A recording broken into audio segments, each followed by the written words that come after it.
તો ચાલો દોસ્તો, મતદાર યાદીનું ફોર્મ કેવી રીતે ભરવું તે અમારી યુટ્યુબ ચેનલ આઈટેક શીખો ઇન્ડિયા દ્વારા સિમ્પલતાથી શીખવા મળશે.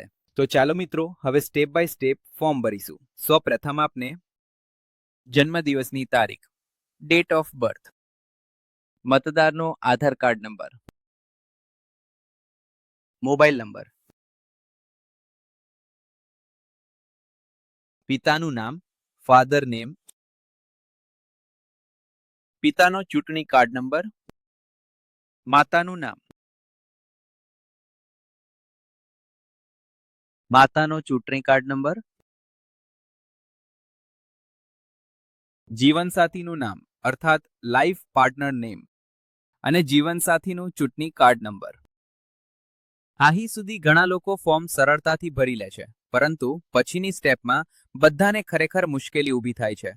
મુખ્ય સમસ્યા શું છે અને દરેક વ્યક્તિને આવતા પ્રશ્નોનું સંપૂર્ણ સમાધાન તમને અમારી આ યુટ્યુબ વિડીયોમાં મળશે. વિડીયો અંત સુધી જરૂરથી જોશો. સૌથી પહેલા આપણે ડાબી બાજુના કોલમને 2002 મુજબ કેવી રીતે ભરશો તે જાણીએ.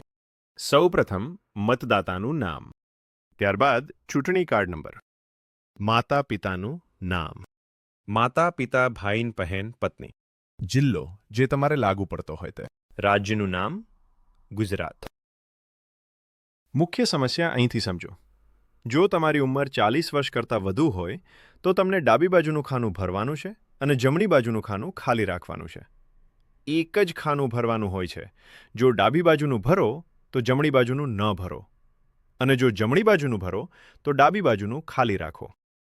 આ પ્રકારનું મોબાઈલ ઇન્ટરફેસ દેખાશે, જ્યાં તમારે ગૂગલ ઓપન કરો અને સર્ચ કરો. સીઈઓ ગુજરાત વેબસાઇટ પર ક્લિક કરવાનું છે. ત્યારબાદ ઇલેક્ટોરલ રોલ 2002 પર ક્લિક કરો. ત્યારબાદ આ પ્રકારનું ઇન્ટરફેસ દેખાશે. પછી ઇલેક્ટોરલ સર્ચ પર ક્લિક કરો.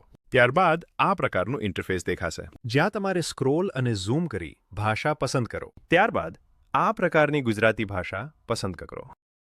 ત્યારબાદ સ્ક્રોલ અને ઝૂમ કરી ક્લિક કરો, જ્યાં તમારું રાજ્ય પસંદ કરો.